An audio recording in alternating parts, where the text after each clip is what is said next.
Welkom bij Neet. Miljoen Frieske help voor Syrië. De oorlog in Syrië liep het Safi voort, maar is van mijn gasten hier aan tafel heel dichtbij. Achter het scherm zit aanst weer een bekende Fries. En het carnaval gaat weer los. Jerk in de studio, maar dan zonder al die bier en orenflauwekul. Toch, Carine? Ja, we gaan balmoskee. We gaan mooie feesten maken, mooi versieren, mooie kostuums. En het geheim achter het masker. En het geheim. Spannende verhaal. Dat aanst is gewoon een heel soort van... Nou, eerste week van Friesland.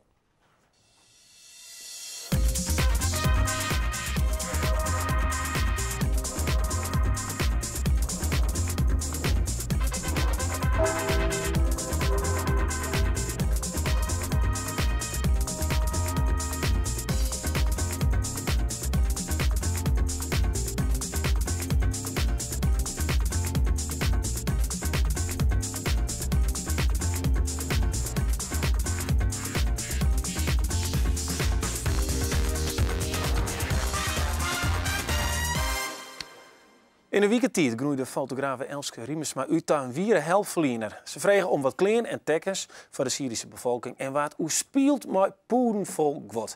Friesen willen dus kennelijk wel wat van voor Syrië. Het is de aanleiding voor u om te praten over de situatie in Syrië. En dat doe ik met Basel Koerdi, die bij de Ljauters bekend is als Kapperbas.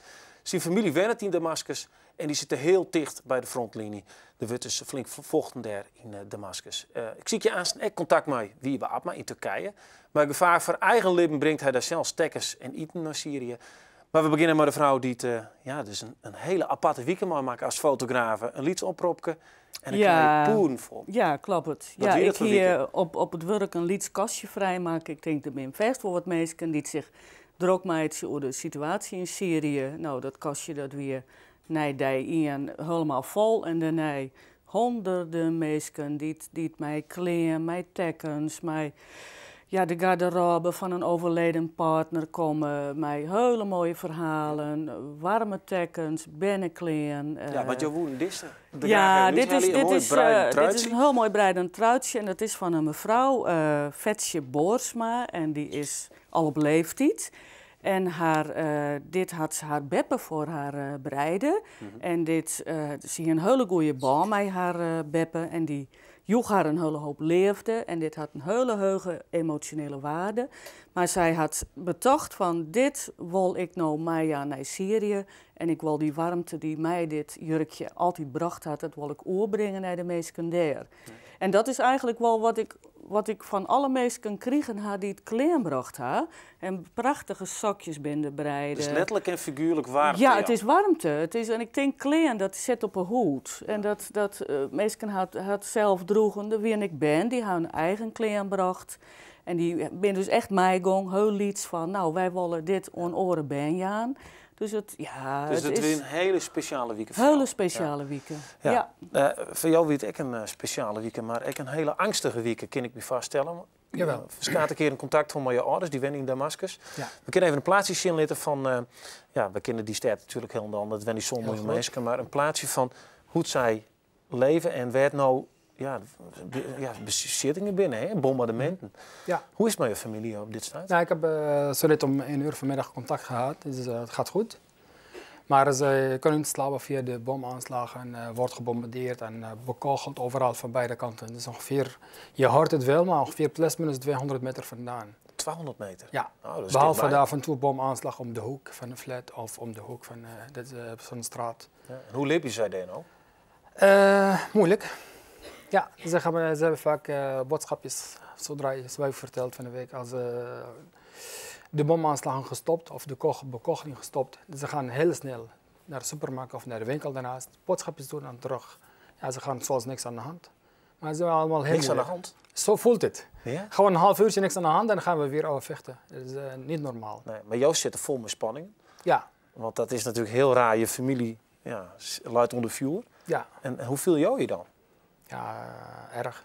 Schrikkelijk. Ja, daarom heb ik contact dagelijks met mijn broers en zusje, mijn ouders, mijn vader en mijn moeder. En af en toe nichtjes via Facebook, WhatsApp. En dus gelukkig technologie tegenwoordig heel goed. Je krijgt nog wel contact met ze dus? Ja, dus, gewoon normaal, ja. Maar weinig stroom. Ja, dat als je de telefoon niet op tijd opgeladen, dan heb je de hele dag geen mobiele telefoon. Dus eigenlijk dagelijks van 24 uur Ze krijgen daar ongeveer 3 uurtjes stroom. Verder helemaal geen stroomvoorzieningen meer. Nou, het gaat er heftig om daar.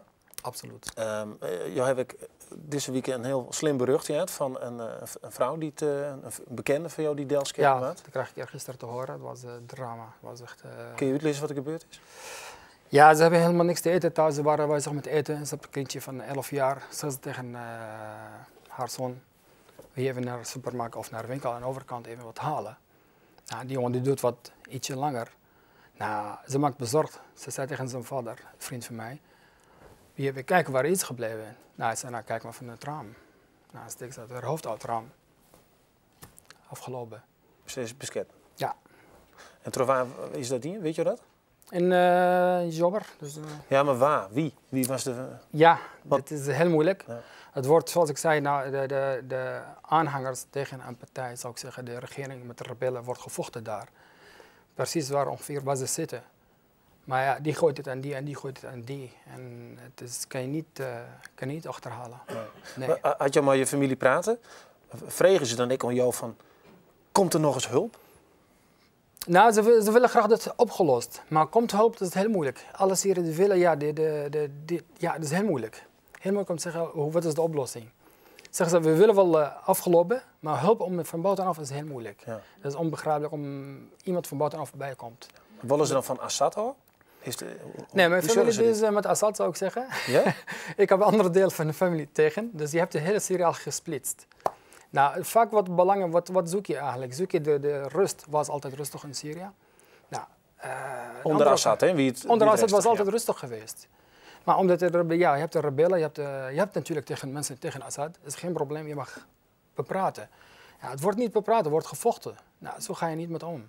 Ja, met alle respect, Arabieren, ja, ze kunnen niet met elkaar omgaan met praten. Hier kunnen we over politiek praten. Maar in Syrië gaat het heel anders nou. Ja, wordt gewoon wapen hart tegen hart. Ja. Nou, zo maak je het probleem alleen maar erger eigenlijk, vind ik. Nou, een man die ter hinnegong is, want het is heel gevaarlijk. Jouw kinderen dus zelf ik net hinnen is Wiebe Atma. Hij zit op de grens van Syrië en we hebben via Skype contact met hem. Hoi Wiebe. Hi. Ja, nou, de verbinding is aardig. We weten van dat de Hestjeder niet naar West. De gongs naar Syrië eigenlijk op een soort van veromruis van een reis in Zuid-Korea. Dat zegt de ellende. Hij zelf 100 tankers heeft daar in Aleppo uitdeeld en dat is grutter worden. En nou zit daar weer. Wat is die missie op dit stuit? Ja, mijn missie is is nog steeds om hulp en hoop te gaan aan de mensen in Syrië. Dus ja, dat begon heel iets met 100 tankers van mijn eigen yield. Ik dacht, als ik die nou goed te plak breng, nou, dan heb ik misschien een beetje mijn deel bijdragen of zo. Maar ja, tegelijkertijd dacht ik, er is volle meer nodig. Dus ja, ik ben een website begonnen, vergeetsyrië.nl, mensen hebben yield doen. En ik heb ondertussen iets van €20.000 bij elkaar hellen. Dus ja, later heb ik nog 400 tankers gebracht. Nou, 4 dagen geleden hebben we 300 voedselpakketten van 14 kilo per stuk gebracht. En ik heb nog iets voor yield van iets van 1000 of 1100 voedselpakketten nog. Ja, de gist over Aleppo daar, dat is een gebied waar we een heel soort van jaren dat het er haast net uitziet, dat alles verwoest is. Hoe gevaarlijk is dat voor jou? Ja, het is net zonder risico. Ik zou liegen als ik dat zei dat het zonder risico was. Het geweld. Ik heb een beetje geluk dat het nou winter is. En als naar je oorlogen just, helemaal in dit gebied, dan just wordt het in de winter wordt het wat rustiger. Tegelijkertijd is er nou een oorrisico bij komen, dat is dat journalisten en buitenlanders kidnapt worden en ontvoerd worden. Dus ik wil het goed doen, maar ik wil het ook snel doen, want hoe langer dat ze best, hoe groter risico dat erin is. Ja, ten eerste natuurlijk van het geweld, maar ten tweede van personen met verkeerde bedoelingen. Ja. Er zijn foto's op die website bekend van mensen die een voedselpakket krijgen, hè, want er heeft huis en huis bracht, maar een lolly in de moelen. Daar krijgen wij een glimlach van hier in Nederland. Maar dood denk ik, kijk, wat doet het maar daar, dat al die reacties die je krijgt? Ja, het is een beetje een dubbel verhaal. Ik doe het net van mijn eigen psychologie of mijn eigen goede gevoel. En waarom is dat net? Wat wij dienen, elk huis indoors, om het snel te horen. Ja? Dus sommige huizen die hebben 2 families, maar om het beetje snel te horen, ik van mijn veiligheid, wie gewoon 1 doos per huis. Maar dat betekent dat is net op stritten uitdeling is. Want het zoekt natuurlijk stomwijs en gevaarlijk wijs als al die meisjes naar die truck daarin gaan, vecht je mij maar om een doos te krijgen of zo. Dus ja, af en toe dan zie ik bij de truck en dan kwamen de oude vrouwen naar mij toe. En die wie aan het goelen en die zichzelf in het gezicht aan het slaan om maar een doos te krijgen. Maar ja, dan is het als één doos juist, dan zullen er nog volle meer mensen komen. En nou ja, mensen trekken geweld aan. Hè? Dus hoe zou maar een vliegtuig komen kennen of een artillerieding of wat dan ook. Van mijn veiligheid en van hun veiligheid heb ik besloten dat zat te doen. Ja. Maar ja, de beelden die in die holle blowen, dat zijn de beelden van de vrouw die is net iets nieuws is. Ja, dat kan ik me vaststellen. Maar toch geen stro, dat best ik dapper. Ik weet dat premier Rutte die heeft deze week uitnodigd om in het katshuis te komen. Om daar, denk ik, handjes te schulden of zo. Maar dat wegens touw. Waarom was dat net? Ja, wat heb ik net te ziekje? Met alle respect, maar ik denk dat wat ik hier nou doe, wel wat meer waarde heeft dan de minister-president van Nieuw-Zeeland, Hans Scholen. Ja, ik doe het net voor mij en ik wil die indruk ik net wekken. En ik doe dit om een paar mensen misschien wat hulp en hoop te geven. Ja. Denk je dat die acties die hier in Friesland nou op gang komen, dat die goed wezen zullen? Ja, ik hoop het. Het is fantastisch om te zien hoe volle mensen bezieken om Syriërs en alles te helpen in Syrië. Tegelijkertijd moet ik eerlijk bekennen, ik heb wel Syriërs vregen in Aleppo, Roen Aleppo, vluchtelingen. Wat ze ervan tochten dat we 200 kleding of soort dingen Jans doen. En ja, ik zie er net om leren. Zij hebben mij zijn van, nou, daar zitten we eerlijk gezegd net op te watje. Dus ik hoop dat die initiatieven een goede plak vinden bij mensen in de Wollenvereniging. Want ik heb die plak net gevonden. Okay. Hey Wiebe, wij ronden al. Bedankt dat je onder de telefoon komen woest in die kostbare tijd in Syrië. En dan zet het goede werk voor. Want dat is denk ik voor elke niet belangrijk. Is er een rekening noemen dat verschijnt nou een keer mensen dan hield op starten. Ja, Elske, dan jij dit verhaal, een jongen die daar zelf zit, indrukwekkend hè? Dat is heel indrukwekkend. En wat hij zei, hij had vregen dat de mensen net op tweedehands kleren zitten te wachten. Dat is wel nij voor mij. Want de actie, dit is dan vanuit een landelijke actie Cloth Drop Syria. En daar is het Syrische comité bij belutsen. Dus de mensen die uit Syrië komen. Dus wat hij zei, maar goed, misschien is de situatie nou, je kunt je natuurlijk wel vaststellen dat die mensen zoveel ellende, zoveel deer en verwoesting zien. En dat ze denken, ja, die kleren stuwen hier de pistraaljagers in en helpen u. Ja, oké, maar ik heb begrepen, het is de winter. En deze kleren, die gaan naar de vluchtelingenkampen. Waar mensen dus uiteindelijk niks meer hebben. Ben je er wist van dat er komt? Want ik weet dat jou wel lekker kleren sturen, maar dat zag het dat transport, dat wordt dus nou al hier regelen. En het eerste konvooi is voortgang en ik heb wel vregen van, ik zou het heel mooi vinden dat er foto's van komen of verslagen. En daar heb ik een hele hoop mensen natuurlijk naar vregen van, zou het wel goed aankomen. En ik hier zelf zei iets van, ja, ik ga er maar vanuit dat het goed aankomt en de organisatie is heel betrouwbaar. Dus ik ga ervan uit dat iedereen mij dat goede hart. Want je kan bij alles dan denken van, nou, misschien helpt het net. Ik ben ervan uitgegaan, nou, al zal het 10% van aankomen, dat is al heel belangrijk. En de meesten daar, wie in eerste instantie ik vol ben. En ben die had dus geen kleren meer. Nee. Dus dan, maar ik wil eventjes de man zien hoe, want jou hebt contact met ze. Ja. Wat hebben ze nou nodig in Syrië? Ze hebben alles nodig. Ja. Dus jou weerspreekt het verhaal van die kleren, de matkleren? Ja, ik heb zoals ik zei, mijn vrouw, haar zus, die 3 maanden geleden, ze hebben een raket op hun huis. Ze hebben geen huis meer. Godzijdank, ze waren niet thuis. Ze krijgen een telefoontje, het huis is helemaal plat. Ging haar man even de spullen ophalen. Het wordt geblunderd. Wordt niet vernietigd door een raket, wordt geblunderd. Dus ja, de mensen die hebben ze hard nodig, absoluut. Dat vind ik echt super. Ja. Hoe kom je nou de komende dagen verder? Ja, goed, we blijven contact, we blijven gewoon werken. Ik heb een heel goede steun, goede vrienden hier. En zo'n soort actie, dat doet je goed. Okay. Mooi. Absoluut. Nou, tegen dank. Mooi dat het in ieder geval je een goed gevoel houdt. En ik hoop dat er nog een soort kling komt. En ja, sterkte maar de familie. Dank u wel. Ja. Ja, we gaan verder in het programma. In de minuut aan een oproep voor een goed doel. En vanzelfs rieden we weer wat die mystery guest is dit keer. En nou op nooit carnaval, het is wat een aparte oegang. Maar in grote parten van Nederland denken ze helemaal dat het Syrië. Hè? Want dan denken ze gewoon om carnaval en lekker drinken en feest vieren. En het lijkt u wel eens aardig om een orenkant van het feestje in te lenten. En die orenkant van het feest is Carina van Lent, uit wat zijn. Wil je bijvoorbeeld een bal masqué horen, dan is zij de vrouw die je hem had. Leuk leuke trouwens hoor. Ja, we passen wel bij elkaar, hè? Ja. Ja, ik zeg dat natuurlijk net, want ik zie het er ook met Syrië te praten. Wat gebeurt er eigenlijk? Wat ben je aan het maatje voor u? Ik ben een mooi masker aan het maken. En daar ga ik zo mee door.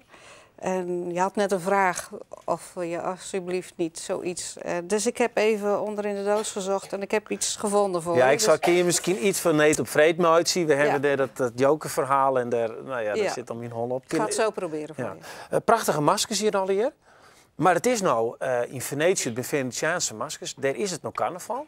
Ja, dan maak je toch wezen dan met dit spul? Ja, eigenlijk wel. Maar de inkopen die zijn al gedaan voor mijn volgende beurzen. En anders was ik hier niet geweest.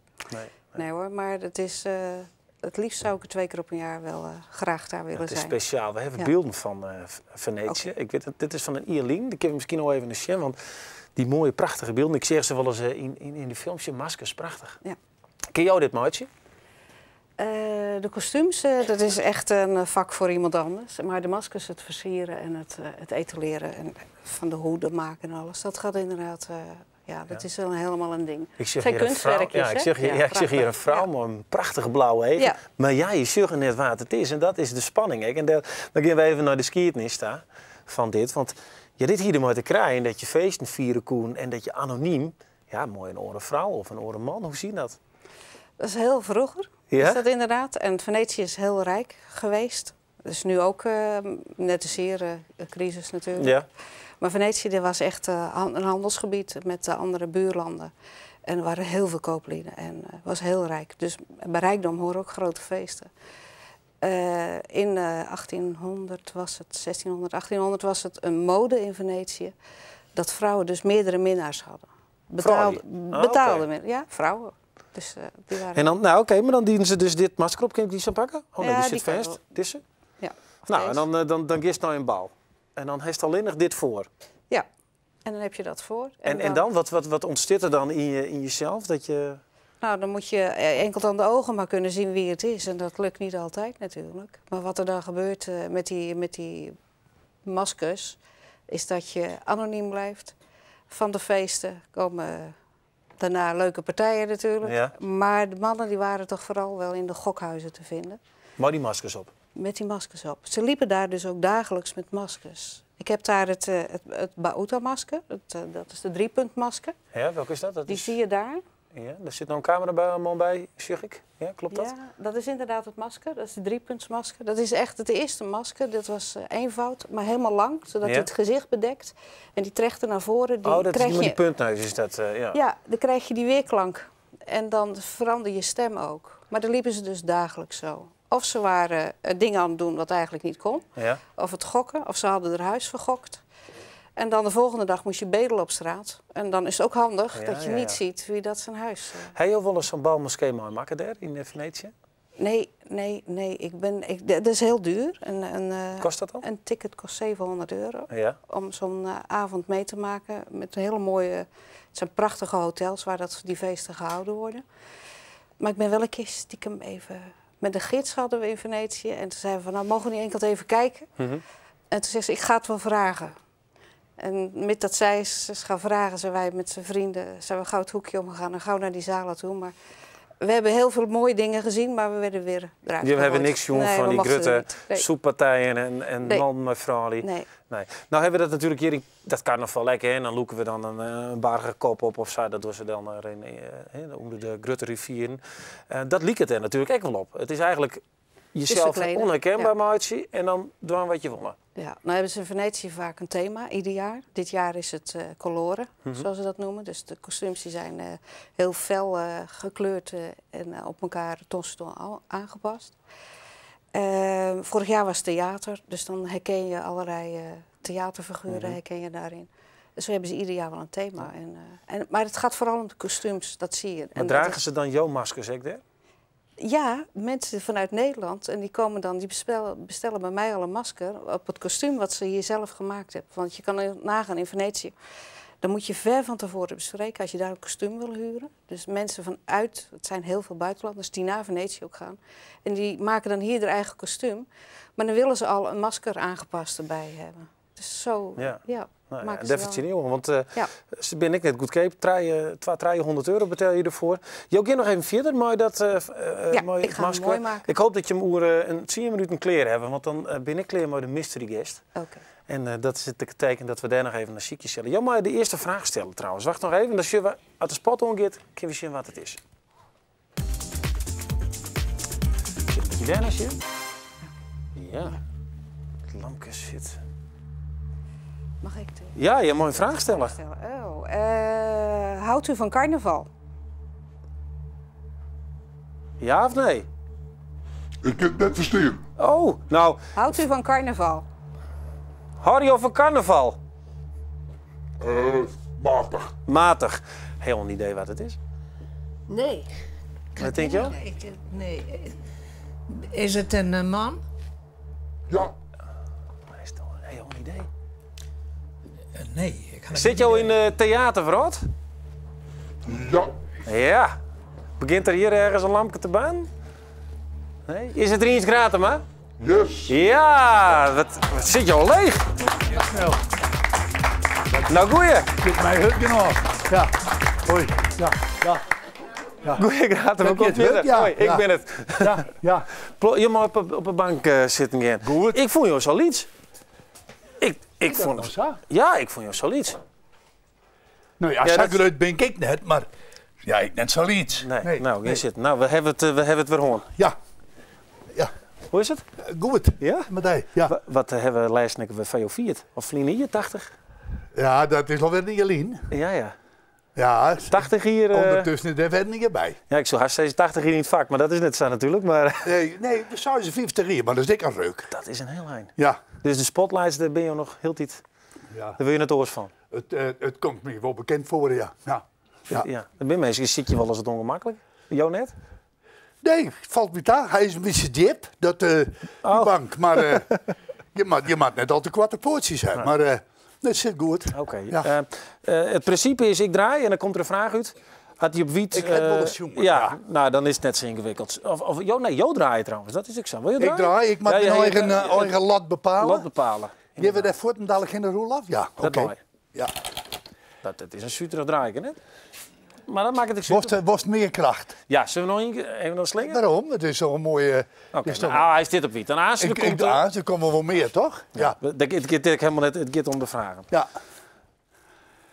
Een witte vraag. De gaat over maatschappij. De Oude Rijn is de lul bij dit kabinet. Hier binnen de lul. Let het maar ophouden. Ja, maar iedereen is de lul. Dus ik denk de Oude Rijn, ik wil misschien de Oude Rijn hier en daar in wat boeten verhouding. Maar dat hield ik net voor elke in. Maar ik denk dat we in feite al hier even de beste tijd gewoon hebben. Vielen jou in je sek nooit? Wat zei je? Vielen jou in je sek nooit? Nee. Nou, want je hebt toch een heel stuk gemopper. Maar... Ja, maar ik denk ik wil het meestal niet precies. De krijgt kom ik in en nou krijgt net. Dat ben natuurlijk de trieste gevallen. Maar die heeft onder jonge Rijn en oude Rijn en overal. Dus ik wil eigenlijk net al te volle daar op meestal de schuld hebben. Het is al wat minder, maar we mogen gerust zijn te komen. En dat is best voor toch? Heb je ook goed boerd altijd? Ik heb redelijk boerd, ja. Ja, het is... Ik wil net wat naar getaal, hè, maar... Een onwis vak natuurlijk. En ik heb dat toch 56 jaar volhouden. En dat is leuk. Wat wie een grutteklapper? Ik heb nooit grutteklappers gehoord. Ik heb nooit een hit gehoord of dat wat in. Het is een vrij geleidelijk, maar vreugdevol gebeuren. En een gematigd leven. Absoluut. Ja, nou, zullen we nog een oorvraag dan? Ja, we dan nog niet. Ja, maar dan ik maak meer glas, ja. Het is het effect hè, van televisie, dat er dan wat meer gas in zit. Ik pak even deze. Ben je thuis extra grappig? Dat is de vraag. Ik grin achter mij. Ja, maar dat loopt onder vraag, dat net aan jou. Ik ben hartstikke grappig, dus ik. Ja. Vreselijk vermoeiend is dat. Nee, net op een irritante manier. Oh, hoe dan? Maar ik ben wel zo. Er zijn een soort van die humoristen of artiesten die ben thuis net de broeken. Dat ben eigenlijk maar de zeurpiet en dit dat ben ik net. Ik ben wat ik lieke, dat ben ik thuis ik. Dus alweer, dat is juist gelijkmatig. Maar dat zeggen ze vaak hè, in zijn vak, je moet jezelf wezen. Maar kun je dat altijd wezen dan? Ja, ik geloof dat je jezelf net wezen moet. Ik geloof dat je in dit vak vaak moet jezelf treden moet. En dan komt misschien je ware ik van het lucht. Of tenminste het beste voor je. Want ja, het gaat er toch om dat je, als je de ondacht vreegt, dat je wat waarom toch, hè? En dat kiest net altijd wel mooi die zelfs te wezen. Dan mag je wel eens even hoe die zelfs in stappen.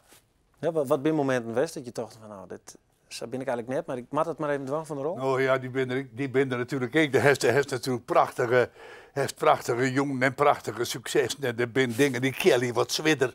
En dan mag ik terug. Is er een rol best ik wel eens ziek, best ik wel eens griepen of wat ik maar. Ja, dat geldt net al je net. Dat mag al je gebeuren. Ja. Oké, zullen we nog een keer draaien trouwens? Een blijmoedige karakter, hè? Ja. Nou, dat is wel... Ze zeggen vaak dat je ouder wordt, dat je eigenschappen versterken, hè? Als dat je al vrolijk bent, hè? Ja, dat zou je toch, hè? Eigenschappen versterken. Nou, mensen die het zeuren, zeggen ja, dat is een oude zeur, maar die hebben toch altijd nog het zeuren geweest? Ja, natuurlijk. Nee, ik zal dus ook letten. Hoe dat bij mij is. Serieus? Goeie tip. Ja. Een joker. Nou, dat past wel in, maar die... is dit een joker? Maskers, dit is een jokervraag. Okay. Nou, ja. Wat is belangrijker, werk of familie? Het werk. Ja, echt? Ja, ik vind familie ook belangrijk, maar dat is het toch wel. En daar hoef ik net al te volle moeite van te doen. Het werk is natuurlijk, dat mag volle meer hoe praktiseren. Maar hoe familie ik net te volle hoeven te praktiseren. Is het oorzaam extra van de familie? Ik hoop het. Ik hoop net. Het is toch raar om te zeggen, dat ik praktisaties om mij. Maar werk je toch gewoon altijd weer voorbij? Succes is toch maar heel familie, heel je toch hoop ik weer voorbij. Ik bedoel... Nou, ja, ik weet niet hoe dat zit bij hem. Nou ja, god, moest luisteren. Ik vind familie leuk. En ik heb altijd het gevoel van wat je bij komt en wat je bij je heren. Maar verder zet dat natuurlijk net al te vol. Nee, maar dan, dat is misschien familie en broers en zussen en mooikjes en zo. Maar echt dicht familie. Want ik weet eigenlijk... Je bedoelt mijn vrouw of zo? Ja, en BN of ik ja, weet maar mijn vrouw, jij hebt bij mijn werk. En dus is dat belangrijk, ja. Ja, dat wil je mooi. Dat in één keer is het wel belangrijk. Ja, als dat bij elkaar hebt, als dat qua sfeer al die klopt en dat past erbij, dan is dat geen geheel. Ik denk dat werk in ieder geval net uitschakelijk is. Ik is net zeggen van mijn familie en mijn alles en mijn werk komt tot tweede plan. Dan kun ik in mijn vak wel ophouden. Daar is het er net mee eens. Nee. Oké, vertel eens. Wat hoef je de toekomst van die? Nou ja, je moet wel werken, maar dat is toch helemaal net belangrijk uiteindelijk? Ja. Ja, ik zeg niet dat het net belangrijk is, maar dat is wat. Nou ja, werk. Ja, oké. Ja, ik vind het eerlijk. Of familie zou je toch? Zeg ik werk. Ja. Zullen we nog een vraag hebben? Ja. Is dat ook iets van mensen die het in een oorentijd opgroeit binnen? Dat ze dat wat oorzen, god wat voor vragen hebben eigenlijk? Noem het voor jou hoor, zitten we. Want we hebben het zo wat. Dan pak ze net hier van Bob Moore. Nee, maar we hebben het zo wat verdeeld, want anders dan hebben we altijd een verschillende vragen. Okay. Dan wordt net sjoemeld, ja, dat is wel eerlijk. Okay. Waarom ben je nog net maar pensioen? Nou, die vragen hebben we eigenlijk allemaal. Ik ben maar pensioen. Wow. Ja, ik ben maar pensioen, alleen ik doe er wat bij. En dat doe zolang de mogelijkheid zich voordoet. Nou, maar ik ben natuurlijk in feite, ik ben al 81, dus ik ben al 16 jaar op pensioen. Ik ben een AOW'er. Ik ben en die beunt wat bij? Een actieve AOW'er. En dus ik minder gevoelig voor de politieke... Ja. Maar dat viel wel goed, denk ik, of net? Dat viel heel goed. Ja. Dat is...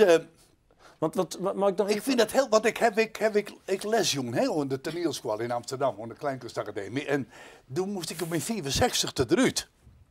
Ik loop maar mee. Ja, ik loop al jeder. En dat vond ik heel gek. Dat denk ik ook, het doet net meer.